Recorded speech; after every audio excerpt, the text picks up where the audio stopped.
don't have any. I didn't have audio this entire time. This entire freaking time, I didn't have audio. And nobody said anything. Nothing at all. Nothing. And now I have audio because I just turned it on. And I didn't notice that the microphone was muted. But now I'm going to take this chapter break and I'm going to go get me some food. I'll be back.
Okay. I was munching my food, so I didn't want to chew in your ears. So I'm ready. Chapter 2, the first outing.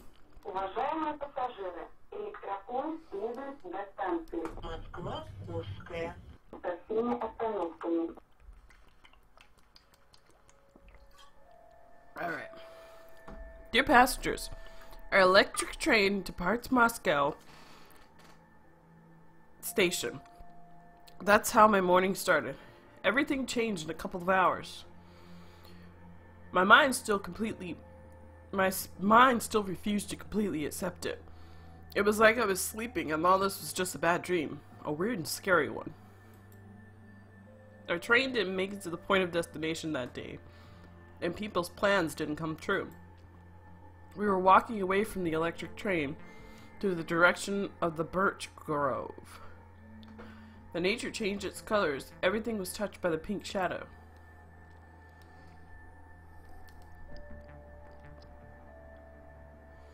The fog wasn't that heavy as it seemed through the windows of the train.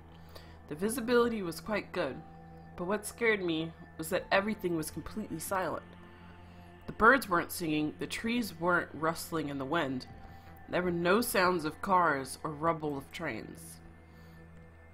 The only thing I could hear was the beat of my heart and the sound of our footsteps. By the way, where'd you get these gas masks? Shut up. Why do you care?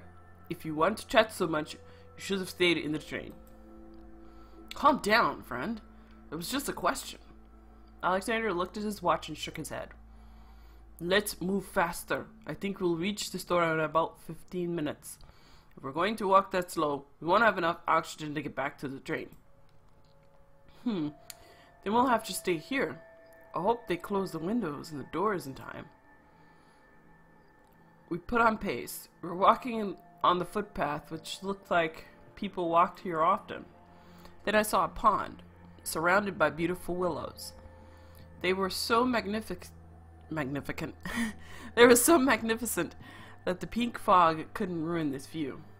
Careful, Alexander said, circling something. In a few meters, I saw what caught his attention. There was a corpse of a bird lying on the footpath. It was probably a crow. So the fog was killing the birds too. Or not only just birds, but all living creatures. Kick the corpse of the bird. No, the bird's gonna pick my eyeballs out. Let's just bypass it. I carefully bypassed the corpse of the bird.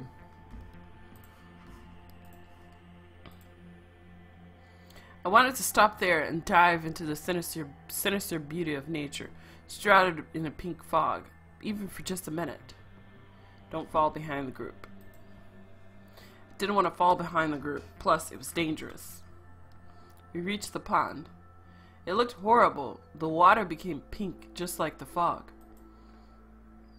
Dead fish were swimming on the surface of the pond, and bubbles were rising from the water. Eugenie glanced at the pond and started to walk closer to Alexandra. It was good we didn't smell anything because of the gas mask, or else it would have been terrible. Okay, we bypassed the pond. Or we bypassed staying and taking in nature. So, what? Who is Susan and how far is it? Oh, okay, I got it. Dang it. One more word and I'll drown you in that crap. Checking if it's poisonous or not at the same time. I guess he really was nervous, even though he tried to look confident and tough. I wanted to talk too. Maybe it was because of the fear. But I was keeping myself under control. My thoughts were absolutely chaotic. I couldn't think properly. I even pinched myself to make sure I wasn't dreaming. We slowly bypassed the pond, and soon we could see a road and a low building rising behind a small green field, overgrown with grass. It looked ordinary. It looked like an ordinary store near the train station. I think I saw someone. Did I? Alexander waved his hand reassuringly. Oh, right. We didn't have much air, and I had to speak only when it was necessary. He placed discipline above all else. Alexander was definitely a military man. I checked the time on my phone. It was about 3 p.m. The time was running too fast. I thought that I hadn't eaten anything in hours, but I didn't even want to. I guess it's because of the nerves. I wanted to learn more about the people in our group. Alexander? He must be a soldier. At least he really looked like one, and he definitely had a gas mask in his bag for a reason. Okay, I should ask him later. It was like he kept some kind of secret. Eugenie, that was easy. He was probably a factory worker on his way to work on the train, just like me. And he looked repulsive. He hadn't shaved in days. His hair was short and streaked with gray. Strong odor of alcohol was coming from him. But luckily the gas mask didn't allow us to smell it. Still, there was something good in him too. He did his work well, gathering the people in the cars and warning them about the danger. I'm having to peek around my mic every time I want to read something. And he also volunteered to go with us, even though I thought he did that because of a personal reason, thinking that we could go away and leave all these people on the train. Who knows? Maybe later I'll get the opportunity to know these people better. We almost reached the point of our destination. My legs were tired because of the fast walking, and the smell of the gas mask was very annoying. We were almost there. Finally we reached the store and a small area in front of it. A parking spot. What? Why'd it go back? A parking spot for the cars and of the customers. The store wasn't that big. There were 2 cars near the store, and we saw a dead body lying on the ground in front of them. The man probably went out of his car when he saw the fog. His eyes were open. Alexander slowly walked to him and looked at his face. He is dead. Nice. We all focused our attention on the shop. There was no evidence of anyone being alive in there, but the windows and the doors were all closed. It was a good sign. Okay, let's get inside, but quickly. Lest this thing couldn't get into the building. What? By this thing, he meant the fog. We came close to the door. Our leader opened it and swiftly walked inside. We followed him and closed the door behind us. We were disappointed when we saw a couple of dead bodies on the floor and another one at the cash register, probably the cashier. The pink fog somehow got into here too. Eugenie cursed and Alexander slowly walked over to the cash register. Okay, gentlemen, our plans have changed. No one is alive in here. We have about a half an hour left. Grab the bags and take all the food that doesn't need cooking. Bread, canned goods, snacks, beverages. And do it fast. I'll check the utility rooms in case anyone else is left in there. Okay. Let's get on with it. He nodded and Alexander went through the door. We pulled the bags out of our pockets and started to fill them with food. Where are we going? Where were you going on that train today? To work. They called me, so I had to go in there on my day off. And you? Shut up and get busy. What's wrong with you, man? He went to the other shelf, took something from it, and showed it to me. Look, flashlights. They might be useful. I agree. Could you please retrieve some of them and search for the batteries? Hey, relax. I'm older than you, but it's the end of the world, so stop being so official. After saying this, Eugenie snorted again. I didn't reply. His bag was already full, so he threw it on the floor next to me and went to the cash register. It was open. Haha, great. Funny, in a situation on the verge of life and death without any idea of what's going to happen next, people were still thinking about money. Maybe it wasn't going to end, and we were never going to live as we lived before. Maybe we were never going to need money. But I guess he was hoping for the best. Hoping it was temporary. Maybe in his mind, just like mine, wasn't able to realize what was going on. Stop him, ask for your part, ignore him. I don't freaking know what to do. I mean, in that situation, I know I'm not going to get in trouble. I probably still wouldn't take the money. I don't know.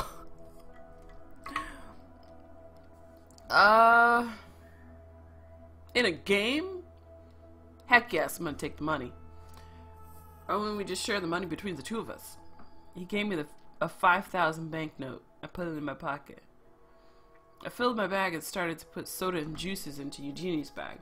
He saw that. He came over to me and said cheerfully, "Hey, don't forget about the most important thing. Beer." I started to take beer from the shelves and put it in the bag. Of course, the most important thing. Also, saw a pretty expensive bottle of wine on the shelf. Take the bottle of wine. Take it. It's the end of the world, or we're gonna die, or whatever. Take all you can. I put the bottle of wine in a bag. Soon all the bags were full. We just had to wait for our leader to return to the train.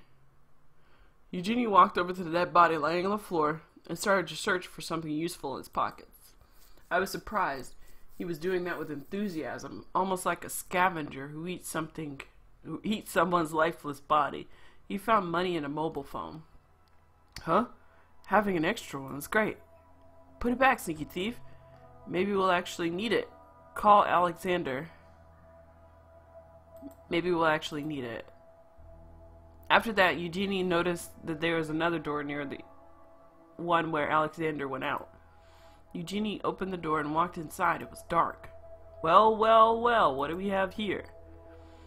Eugenie turned the flashlight on, searching for anything interesting in the room, but found nothing. Okay, there's nothing in here. We turned back to the hall of the store. Suddenly a door opened and Alexander walked in. There is no one in the utility rooms. The pink fog is in there too. I don't understand how it got inside the building. We filled the bags. Can we go back now? Yes. Alexander looked at his watch. We're risking not to make it to the electric train in time. Grab the bags and let's go, fast and no talking. He snatched out the bags and went to the door. We took the rest of the bags and followed him. Eugenie looked downcast, and what surprised me, he was silent. It was a big blow to his self-esteem, I thought. We went out of the shop and headed to the electric train. We were out of breath because the bags were heavy. We didn't have much oxygen left in the cartridges. I think we made a pretty big decision, so... Why am I all the way over there? Okay, let's just do slot 1. Go back. We were returning back home, and I was thinking about the situation. Were we the only living people left here? Why were there no survivors in the store? How did the dangerous fog get there? What happened to the people in the rest of the world? Soon we reached the pond. Alexander slowed down his steps, pondering something, then took a small stick and walked closer to the water. What are you doing? Our leader leaned over the pond and slowly put one end of the stick into the water. In a few seconds he took the stick out of the water, examined it, and showed it to us. The wet stick looked like it had some kind of acid had corroded it. Not too much, but it was enough for us to understand that. See this? You better not fall into this water. If you see any puddles, you should avoid them. The fog does something to the water. I guess you may say that it's poisoning it. To our luck, there were no puddles, and it wasn't raining. Alexander turned around and threw the stick into the pond. Then he went to the footpath, continuing his way to the railroad, and we followed him. If the fog did that to water, the rain would be deadly and dangerous to us too. Could it corrode the roof of the electric train? If the answer was yes, then we weren't going to survive for long. Hey, Commander, my eyes are itching. And not just my hands, my whole body. Is that normal? It was weird I didn't notice that myself. The same was happening to me. My skin, except my head, was covered by the gas mask, was itching. It was a bad sign. We have to hurry up. Alexander put on pace, so we were almost running. The handles of the heavy bags were rubbing our hands, leaving red marks on them, but we couldn't stop, even for a minute. I didn't feel any pain because of the fear, but I felt itching. Will we get back in time? And if so, what did the fog do to us? We were going to be okay. So many questions I didn't know the answers to. We almost reached the Grove, and I saw the electric train, our new home. Somehow it seemed even bigger than before, like something more than just a clumsy, decrepit, and dusty thing. Let me get this.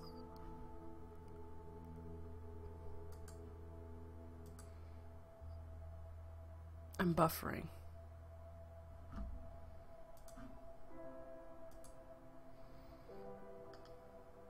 Okay. The eye of the windows of the gas mask fogged up enough that I could barely see anything.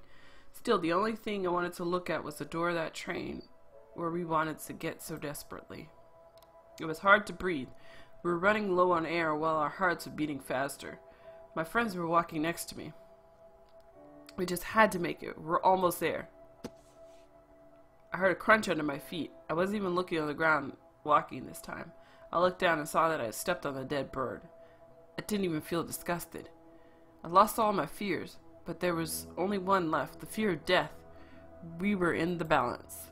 I saw Nikolai's face in the train window. He was looking at us, struggling with the heavy bags, walking and running low on oxygen in our regenerative cartridges. One step, another. We were almost there. Come on, you could do this. Press the buttons you see on the screen. Okay, E and Q probably. Alright, we made it. Alexander and Eugenie were almost suffocated, but kept on walking, without any thoughts. The doors of the train opened and I saw Nikolai. He was covering his nose with his hand, so the fog wouldn't get into his lungs. Just a few more steps and everything would be over. The most difficult part was to climb a mound. I felt dizzy and I couldn't think straight. I saw Nikolai's hand. I grabbed it, hauled myself up into the train. Then I threw the bags into the tambour and ran into the train car, taking off the gas mask and throwing it onto the next seat. Clear air.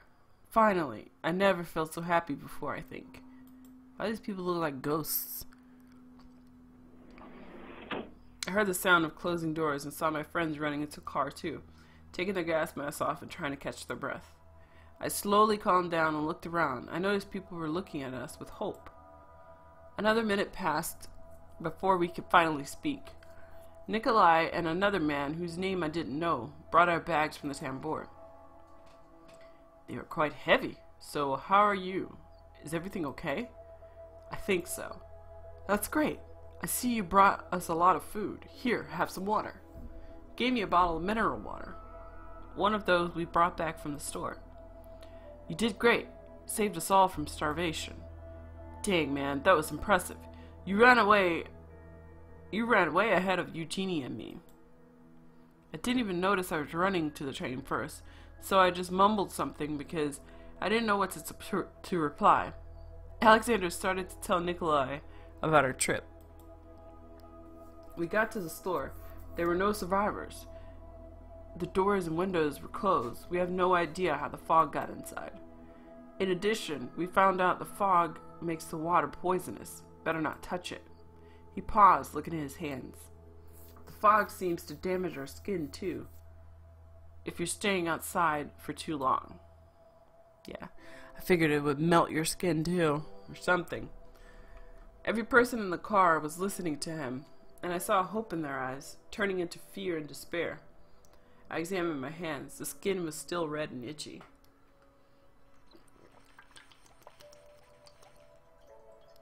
Ugh. He sat down on the edge of the seat. People were discussing something, but I didn't care.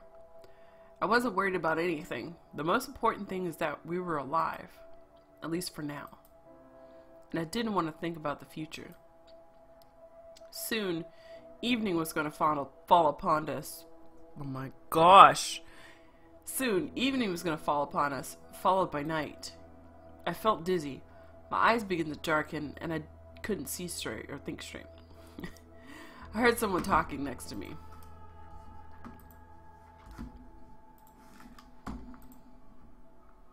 The next moment, I gave up the tiredness and fell asleep. End of chapter 2. Chapter 3, The Night.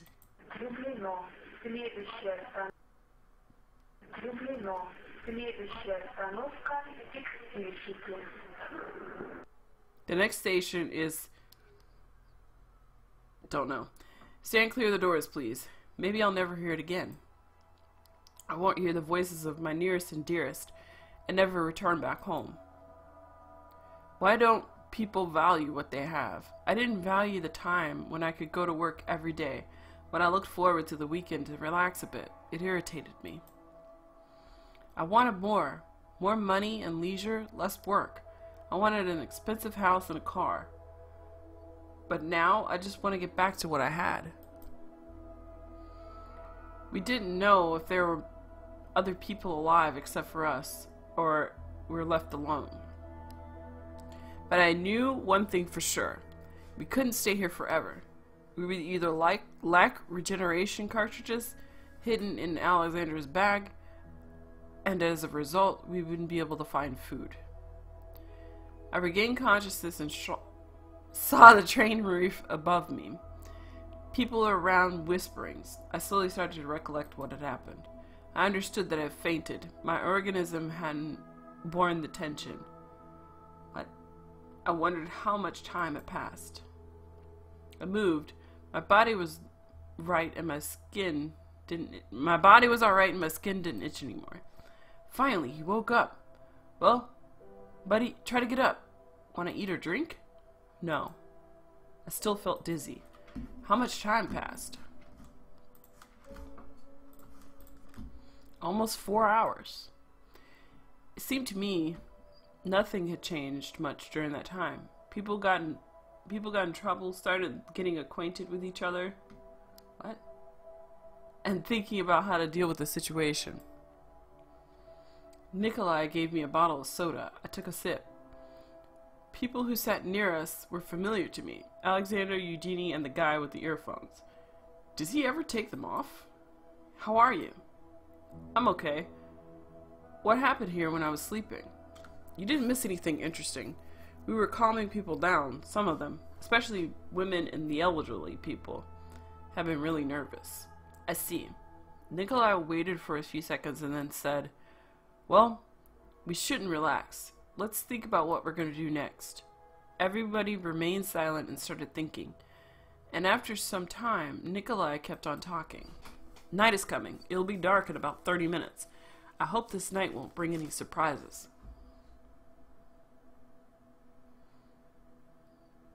What?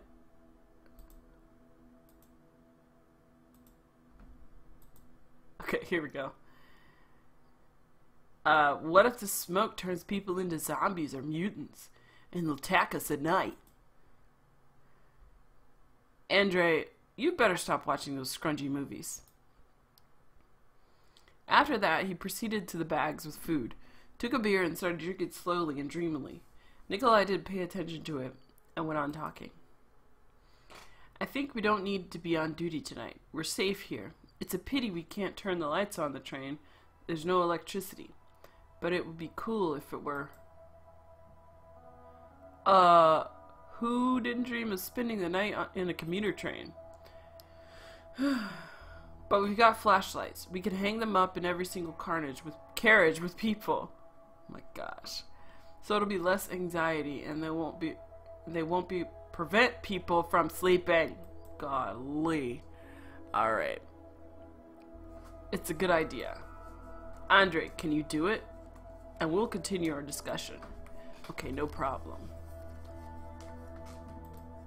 The guy stood up, ranked in a bag. Raked in a bag, found a couple of fast flashlights and went to hang them up.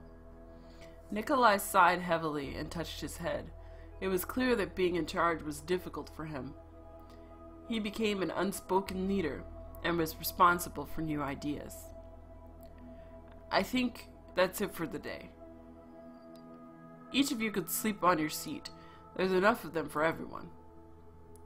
Only legs will hang down. Besides, the seats are dirty. The homeless sometimes sleep on them. What? If you don't like it, you can sleep on that lawn. No thank you, buddy. Eugenie managed to make angry one more person. What? Make one more person angry. In this situation, when everyone was nervous, one phrase can make a person mad. Okay, occupy your seats, and I'll check the other carriages and tell people to go to sleep. And then the train driver went out.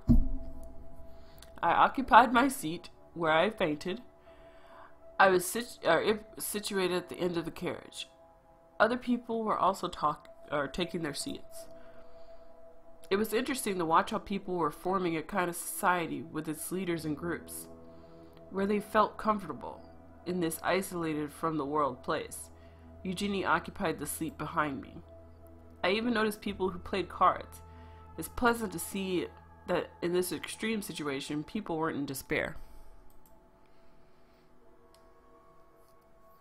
Andre came back to the carriage, passed by me to its opposite end, and hung up a flashlight.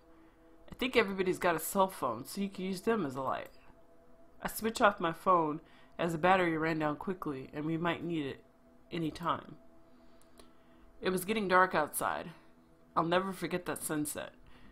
Probably you've seen an orange or pink sunset with shades of red, and the clouds are lightened by the sun.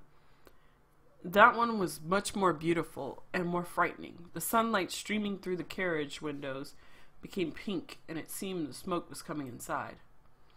The sun setting over the horizon looked huge, as if it came closer to the earth and was about to burn everything down. In a couple of minutes, the sun would disappear and the bright stars would be seen in the dark sky. I noticed a new person in the carriage. It was a young girl. I thought she could be a senior student. Alright, we're about to mess up. She wasn't tall. She had a slim figure and her dark hair was cut short. She was looking at the sunset too. The next moment, she felt that I watched her attentively. She met my gaze and smiled. Ooh. Come up to the girl, stay at the side. Let's go to the girl. I got up and moved to the seat beside the girl. Hi. Good evening. It's beautiful, isn't it? Yes, I've never seen anything like it before. The sunset was really impressive. It was beautiful but scary. It seemed that our old life passed away together with the sunset. It was left behind and no one knew what happened next. What could happen next. That made it even more frightening. What do you think about it? She seemed to be scared, and it wasn't surprising. She tried not to show it and sometimes even smiled. Maybe a war has started this, and it's some new kind of chemical weapon. Maybe a factory plant accident. I'm sure we'll be rescued. Maybe a meteorite contains some toxic gas. I don't know for sure, but Mulder and Scully will come and save us. I think it was... I don't think it was a plant accident because it doesn't seem like they were trying to contain it. I think it might have been a chemical weapon because it happened really suddenly and there was no sound or anything like that. Doesn't seem like it would be a factory accident. So you would think that, you know, somebody would be coming out by now. So let's just say it was a chemical weapon, and there you go. Do you mean that they want to kill us so things will never be the same? If it's really so, I'm sure our military forces can save us. I hope so. Is that man who you went to the market with a military officer? I'm sure it's so. I'm sure he is. He didn't tell me where he got in the gas mask, but I'm sure he's not just a civilian. My name is Marina. Oleg, nice to meet you. It was brave of you to come and watch what happened to the engineer driver assistant. I've heard, but unfortunately I haven't seen it. I couldn't do otherwise. I felt I should do it. I appreciate it. You were there outside of the train. What kind of smoke was there? What did you feel? Nothing. At least I didn't inhale it, otherwise I'd be dead. But it looks really unusual. You even fainted when you came back. It had never happened before. Maybe it was because of the smoke. Alexander told us there were dead bodies. I think that's scary. Yes, I feel pity for the people. It's important that we're alive. I feel pity for the people. But we can't help them. Well, who could have thought the day would end up like that? Where have you gone today? To the university? So, you're a student? Yep. And where have you gone? To work, as usual. I still can't believe it. What happened to my parents and my boyfriend? A boyfriend? Oh my god. Saying those words, she looked at the screen of her cell phone. There was a photo of a guy in hipster clothes with his hair slicked up. He looked a bit younger than me.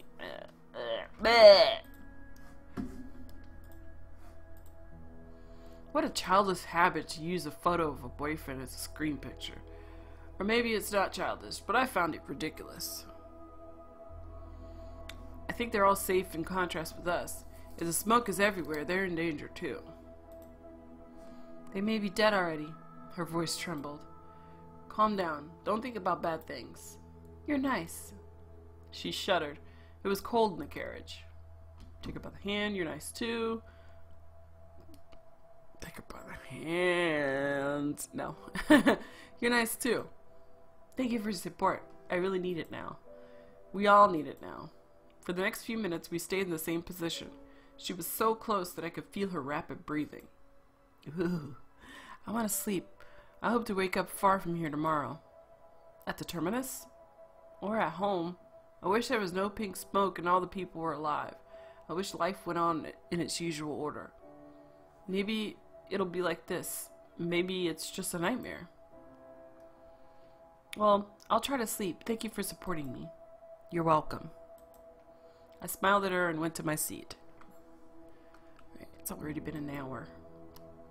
After a while, Nikolai came in and muttered, I informed everybody. I'm going to bed. Go to bed. He looked at the flashlight and occupied the seat opposite to me. Later, he got up and took a loaf from the bag. He sat down and started eating. Slapped the loaf out of his hand. You should have a bite. I realized I hadn't eaten anything. I didn't want to eat or drink. Maybe it's because of stress. I'm not hungry. We don't need dead meat in here. If you don't eat, you can kick the bucket. He threw a loaf in my lap. I opened it and started eating unwillingly. It got cold in the carriage. Strange. It got cold very quickly.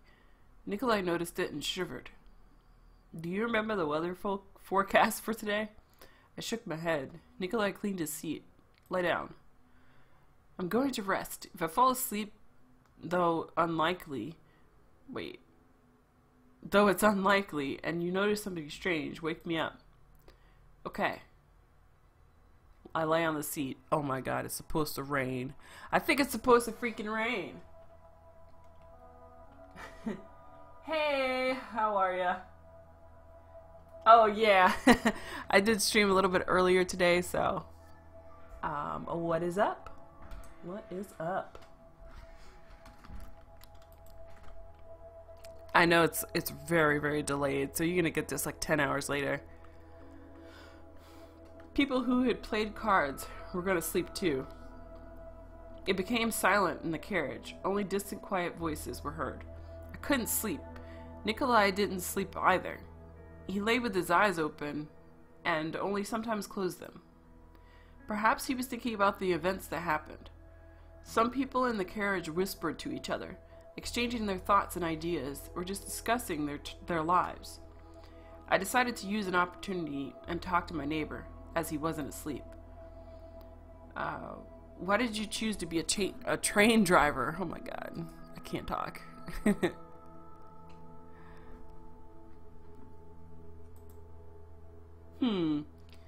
I liked railways since childhood. I like to go by train, to listen to the sound produced by the wheels, and enjoy picturesque views from the window. So after school I entered a college.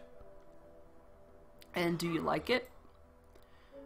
On the whole, yes.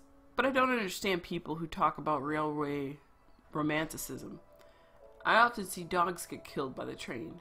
Then I have to rub away their intestines. Ew! Do you see any romanticism in it?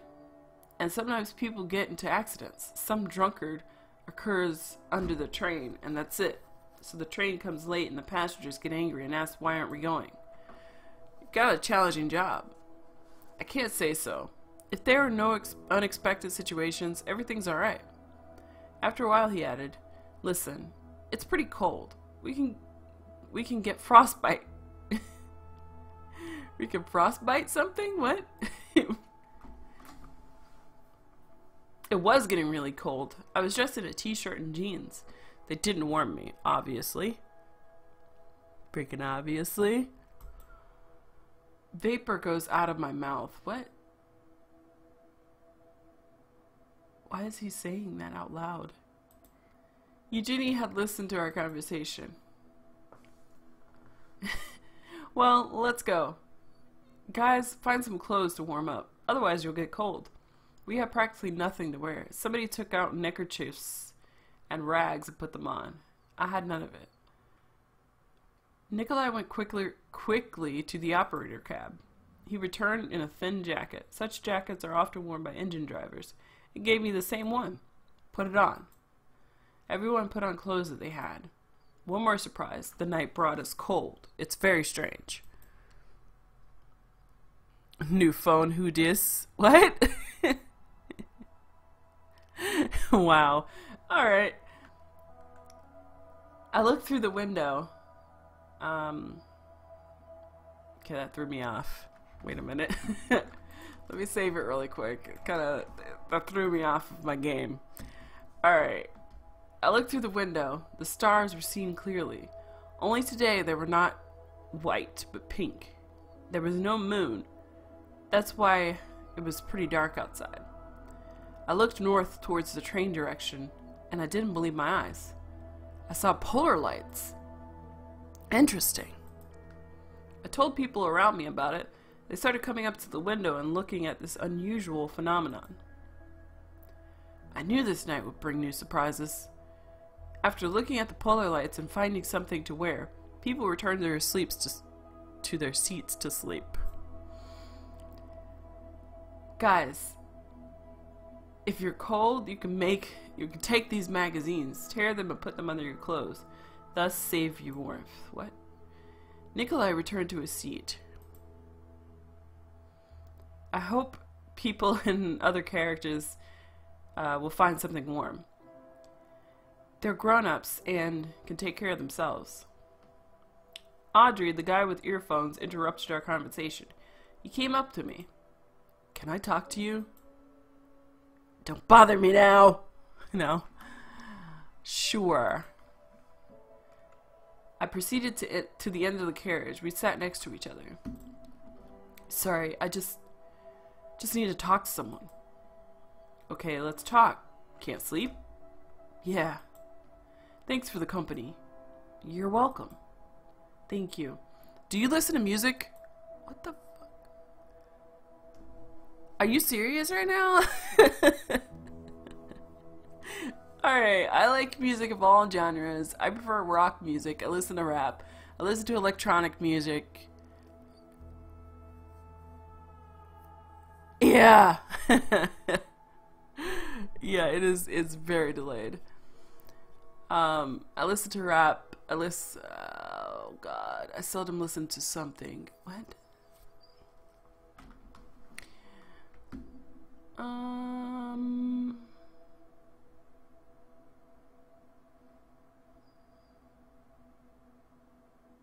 This is supposed to be an adventure.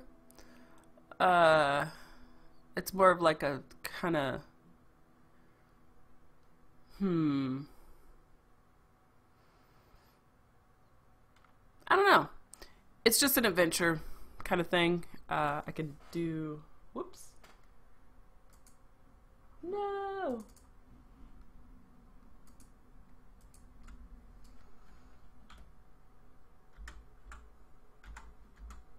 Let me make sure that comes up. There it goes. That's the description of the game.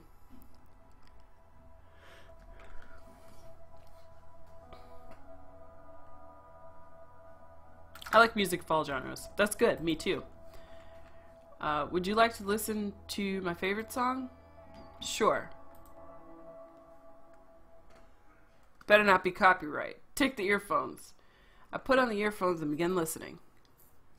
Oh my god. No! No!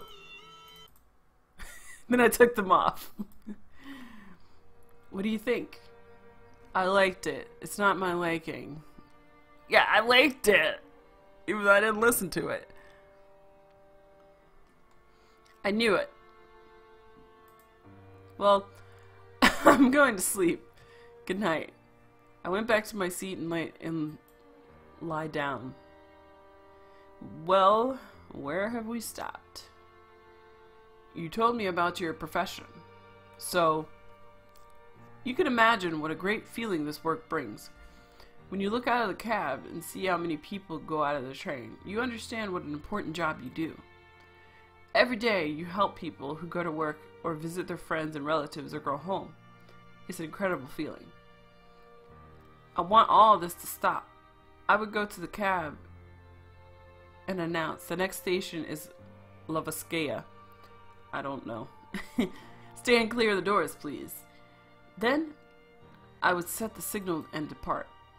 I would accelerate up to 100 kilometers per hour at least, open the window, and would listen to the sound of the wheels, the roar of the engine, the howl of the wind. Nikolai was absorbed in his dreams. As for my work, I didn't want to think about it, let alone talk about it. Suddenly the door opened and a strange man rushed into the carriage. He had sharp features, a long nose and bulging eyes. Constantine. Alright. Well, who's the boss here? Why are you experimenting with people? The smoke is not hazardous. Take us to the destination now. There was the first madman. Well, maybe he had a nervous breakdown. People started leaving their places and looked cautiously at the strange man. Why are you looking at me? You need proof? Okay. He passed by me and opened a ventilation window. What? Somebody slapped the shirt off this dude. What the freak? Without wasting time, Nikolai caught him by the hand, in which he carried a knife, and tried to neutralize the madman. Close it! Hazardous fume had already started to get into the carriage. We had stopped it immediately.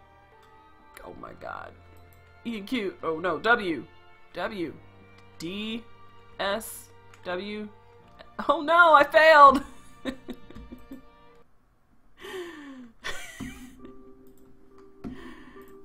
let's try it again.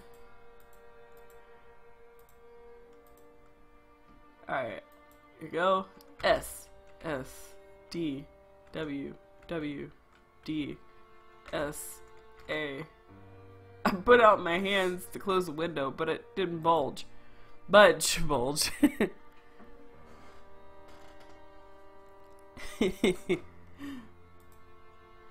Quickly, okay. E and Q, E and Q, E and Q. What? How?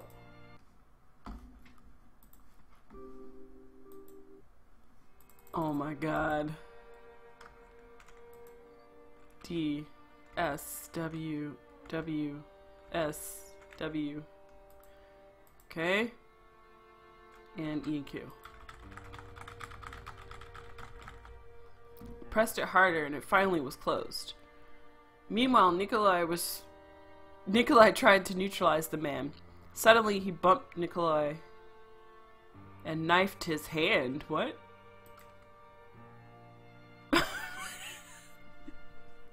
What are you doing? The madman didn't answer and kept brandishing a knife. But he forgot that I was right behind him. He didn't expect a hit from behind, so now I controlled his hand. Nikolai kicked him. The knife fell out of his hands and I picked it up. Let me go! Let me go now! Whoa! Somebody broke the bottle. This is a bar fight now.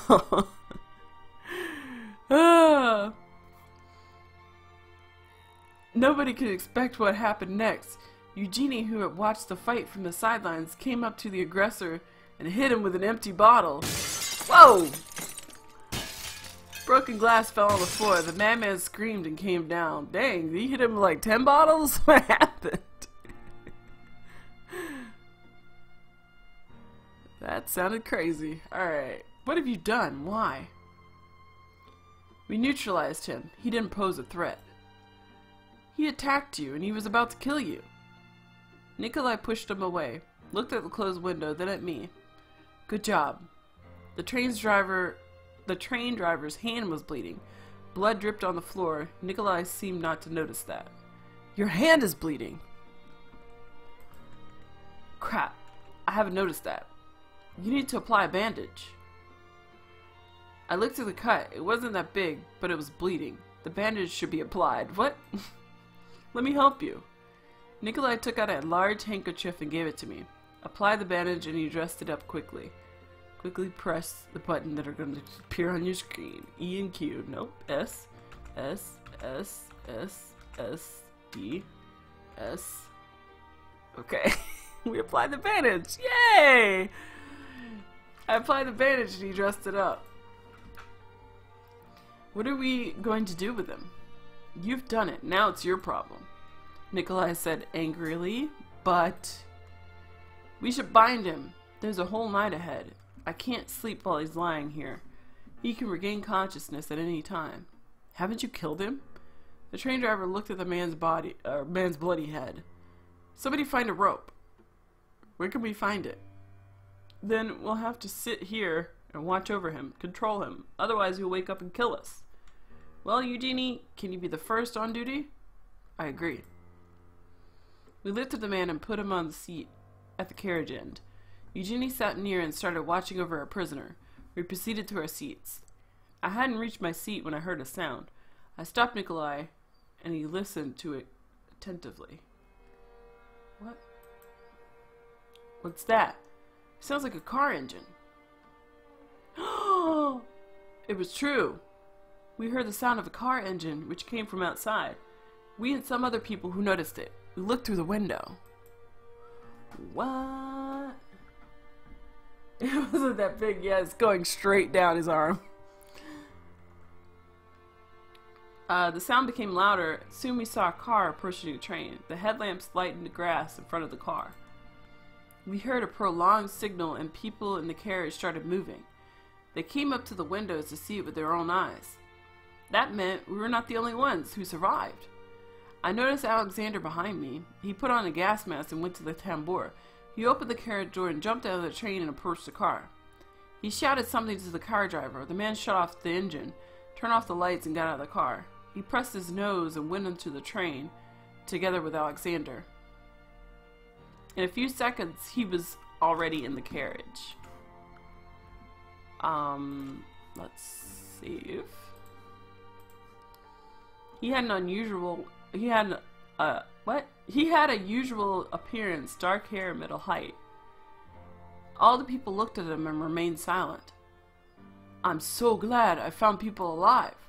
Alexander took off the gas mask and put it into his huge bag. After that, he stared at a guest. We're glad too.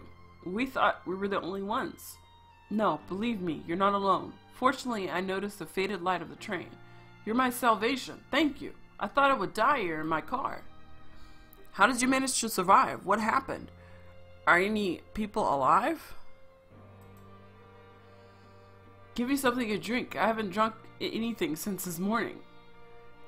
Allow Alexei to some water. Don't give him any water until he tells him about himself. Let's go ahead and just give him some water. Nikolai gave him a bottle of mineral water and took a sip. I didn't argue. He needed to recover himself. Then he would tell how he managed to find us. My name is Alexei.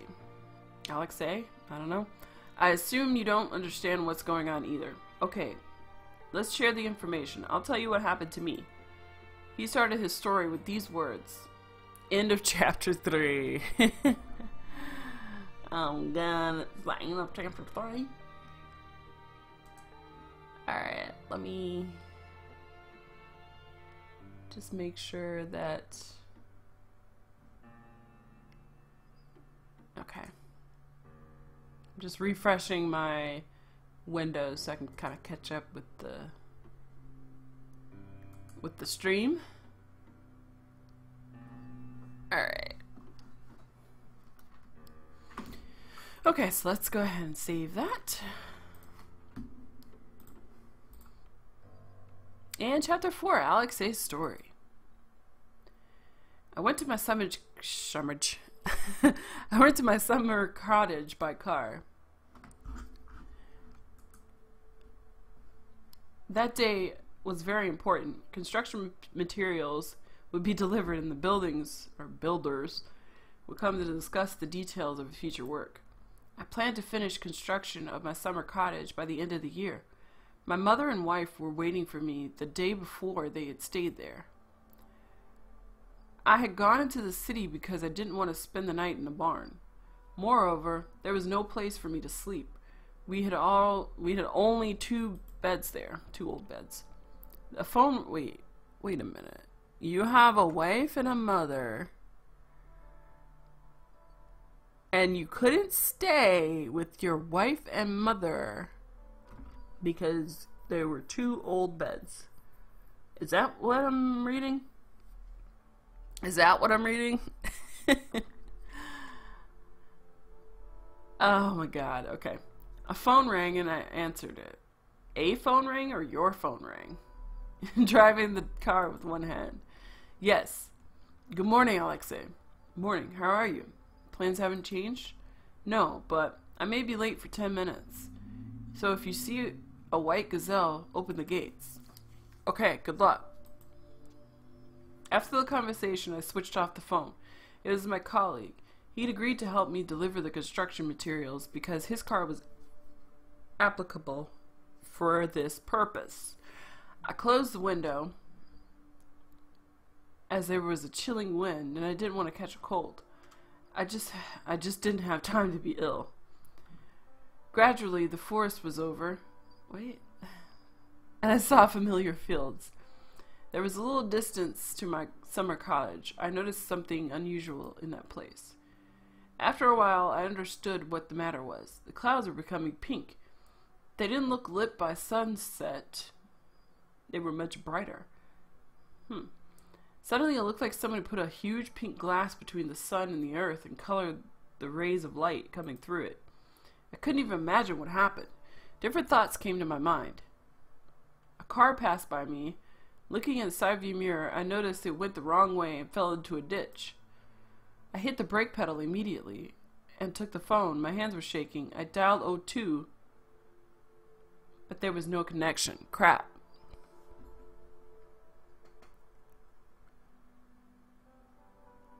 Yeah. What am I going to do? How can I help him? What happened? Maybe he was drunk. Though a sudden thought came to my mind. Maybe it happened because of the pink smoke. That seemed to be logical. If it was toxic, he could get poisoned and lost consciousness. He could have gotten poisoned and lost consciousness. There we go. That could explain everything. The windows of my car were closed. That was good. I wouldn't take the risk and check my guess. I was thinking what to do. Should I leave the car and take a risk or continue my journey?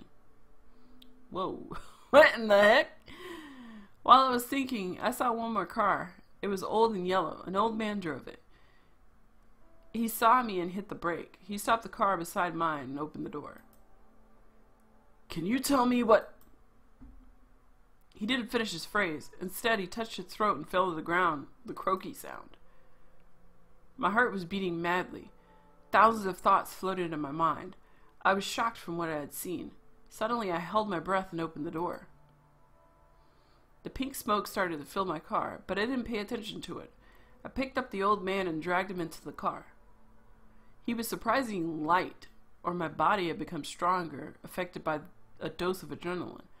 I got into the car and closed the door. Why would you pull a dead man into your car? Just why? Why? That makes no sense. I didn't put my hand away from my nose. I would hold my breath as long as I could. I didn't know what to expect because there was a lot of toxic air inside the car. 5 seconds passed. 10 seconds. I couldn't stand it anymore. I took away my hand furiously and breathed in. Nothing happened. I could breathe easily. Perhaps I managed not to let much smoke into the car. My breath recovered. I felt dizzy and my lungs hurt. I turned back and looked at the old man. His face was exhausted. I felt pity for him. I checked his pulse. He was alive. I saved him.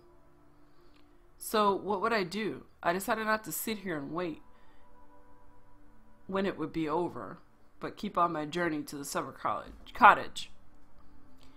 I wondered if my relatives were alive. No, they are dead. I heard some noise from the back seat where the old man sat. He was regaining his consciousness. Regaining consciousness. What happened? He asked, trying to clear his throat. You got out of the car and tried to ask something. Oh, yes. What am I doing in your car? And what strange smoke is outside? You fainted and I dragged you to the car. I don't know anything about the smoke, but I think it's toxic. Really? So, what are we gonna do? After this question, he started coughing again as if suffocating. I don't know. I have to check my relatives. They're not far from here. Let's go then. I'll leave my car here. You won't need it anymore. It's full of the gas. Thank you for saving me. You're welcome. Do you have anything to drink? I feel dry. Unfortunately, I haven't got anything. I started the engine and we departed. The old man coughed heavily. He touched his breast. Ooh, no. He touched his breast and went on groaning. I pressed the gas pedal. I was afraid that I would be late and my relatives could die. Summer cottages could be seen ahead. There was our newly bought lot. I was driving from my old vegetable garden, which is not far from here. Now I know some of my neighbors. I drove towards our lots. There were no people around. Everything was silent and the sound of my car could be heard. Only the sound of my car. Some time had passed before I came to my lot. Now I'll meet my relatives and take them away from here. Here? Yes. Stay inside and don't leave the car. I'll be quick. I inhaled as much air as I could. I got out of the car and closed the door quickly. Opened the gate. There was our lot. A couple of apple trees, beds with onion, cabbage, and other vegetables. Oh, dang. I want to go over there. I took a few steps and saw it. My mother lying near the cabbage beds with a rake in her hands.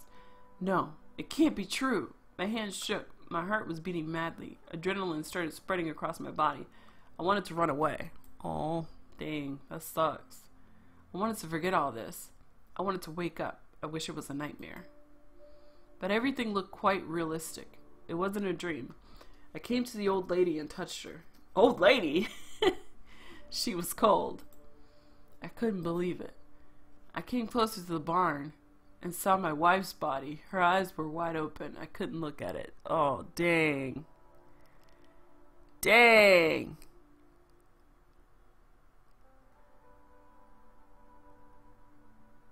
Yeah, I don't know. I don't know. I thought, the driver's seat in Europe is on the right side, which is the passenger side in the US. This is a Russian game, but I think they just drew it wrong. They probably just drew it wrong, or maybe the old man had an American car. I don't know. Oh, this is based in Russia. I just thought about that.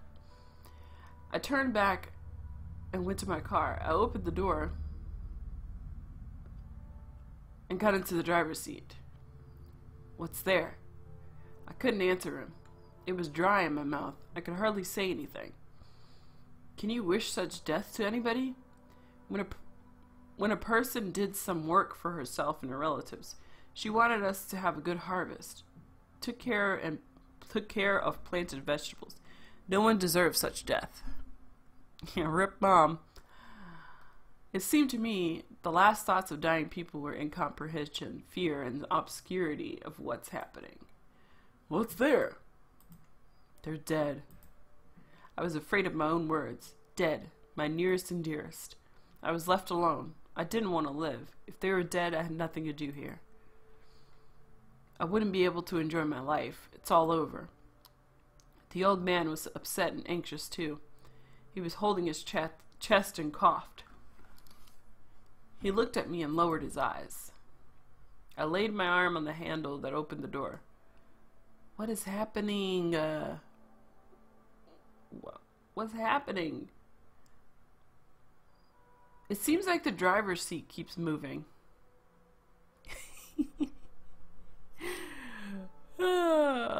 That's just what I'm seeing. It could just be the way the picture was taken. I don't know. I laid my arm on the handle that opened the door. The man understood what I was trying to do. Don't do it. Why? Nothing's left in my life. They were the dearest people. I can't live without them. The main thing is that you're alive. God saved your life. It was for a reason. Then why did he take the lives of such good people? I shouted angrily and hit the rudder. What? Rudder? Are we on a boat now? What the heck? It's their fate, and you can't do anything about it. But don't think this is the end. I'm sure you'll have happy days when you understand that committing suicide is an absurd idea. I pointed at the pink mist and said, do you mean that this is the visitation of God? Who knows? Who knows? The old man started coughing. What's wrong? I can't clear my throat. My lungs hurt. I was absorbed in thoughts. I didn't know how to live without those people. Don't give up. You have a lot of time. You'll learn to live without them. How can you know? You don't know me. You can't know what will happen to me. He just tried to calm me down, but I only shouted at him. I was shocked and I didn't believe his words. I just give you hope. I didn't need hope. I didn't believe it. I believed in reality and I couldn't change it. I hated time. Only an hour ago, everything was all right and they were alive. I couldn't even think that something could go wrong. Everything changed. What are we going to do? I need to think it over. I need to think it over. We could try to find we could try to find other survivors. Let's just change that entire sentence. Let's try. There should be others who survived. What if... I started the car and we continued our journey. The old man, the hope giver. We're running out of petrol. We'll have to fuel the car. There's a petrol station not far from here. We could look for other survivors there. I nodded. We saw a car left on the road. When we drove closer, we noticed the driver. His body was on the road. What the heck is going on? The old man crossed himself. Soon we approached the petrol station. We didn't meet any cars on our way there. The petrol station was quite small, with a shop adjusted to it. On the other side, there was a truck without a driver. Near one of the filling columns, there was a car with an open door. We drove closer and saw a dead body near the counter. Ooh. The smoke had reached him when he paid for the petrol. Dang. Paying for gas and you just fall over and die. I approached the filling column and said to the old man, first I'll go to the shop. People may be in there. I'll take something to drink. Yes, that's what we need. I breathed in, got out of the car, and went towards the shop. I came in slowly. The pink smoke was inside. A few people lay on the floor. I didn't want to stay in there, so I found some bottles of mineral water, took them, and went back to my car. I got in and recovered my breath. Oh, what is up with that man's face? Here's the water, take it. He was silent. I looked at him. He didn't move. Oh my God, he's dead. How the freak did he die? He didn't move. His eyes were closed. I touched him. There was no heartbeat. Dead. Perhaps he breathed in too much toxic air. That was enough for him. Well, dang. That would really suck.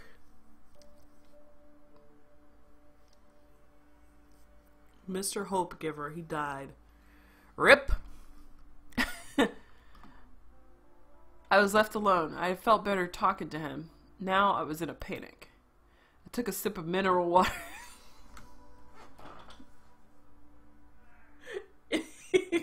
You're not gonna get rid of the body first?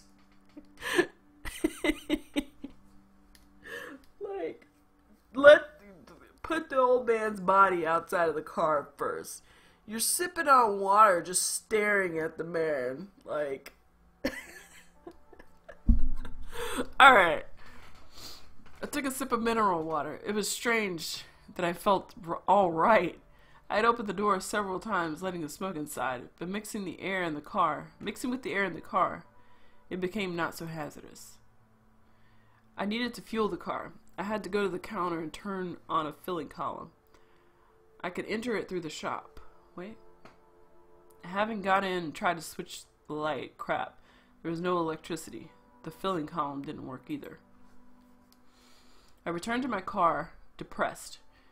I couldn't go far from this place. Petrol would be enough for a few kilometers.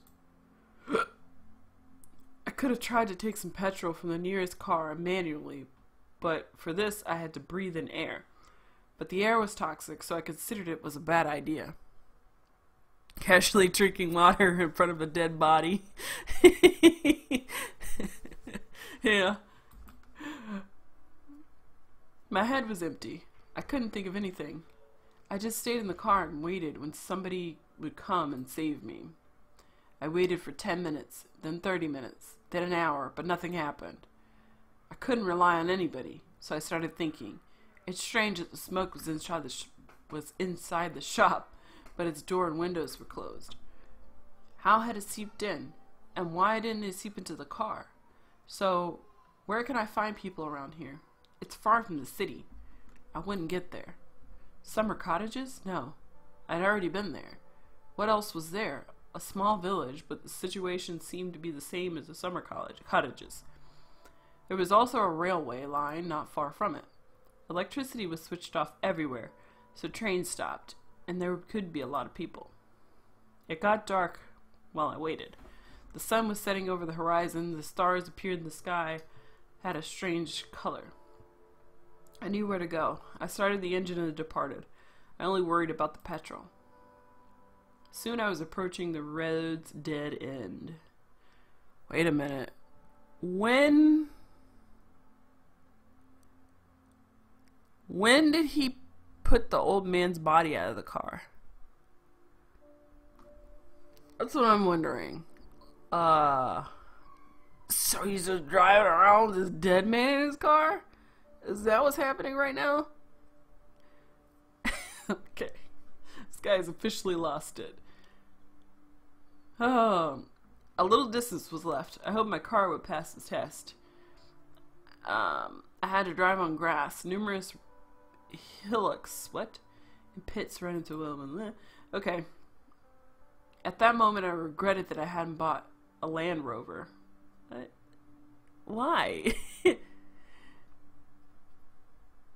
I guess, I don't know, the old man is his Wilson now, so he didn't want to get rid of his friend, his little hope giver.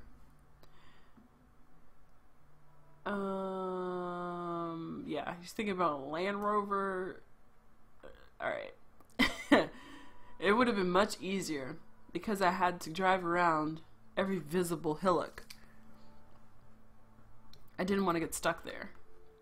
A strip of trees separated the railway from the line. Oh my god. A strip of trees separated the railway line from the field. I found a space between the trees where I could drive into the banquet. If I went along the rail track, I would have a chance to meet the train. I had driven a few kilometers. I saw a train. When I got close to it, I noticed a dim light in its windows. People were there. Finally, I knew I wasn't alone. I knew that many people had gotten to the same situation. Having approached the first carriage, I signaled. In a few seconds, I saw a man opening the train's door. He ran toward the car and shouted, "Close your nose with your arm and don't breathe," blah, blah, blah. I opened the door, and I soon was inside the train. Finally, I'm not alone. He should bring his wife and mother's dead body. Alright, so that's the end of chapter 4. This game is like 4 hours long. And I don't think I have any more time to finish the rest. So there's probably about 2 more hours left at the most of this game. So I actually have to split this up into 2. I have to go and do some other stuff tonight or this evening, and then I'll be back at the normal time of 9 Eastern, so you might miss the rest of it. But this game is weird. This game is so weird. But anyways, I'll be back in, I don't know how many hours, whatever 8 Eastern is. It's about 2 now. So yeah, I will be back.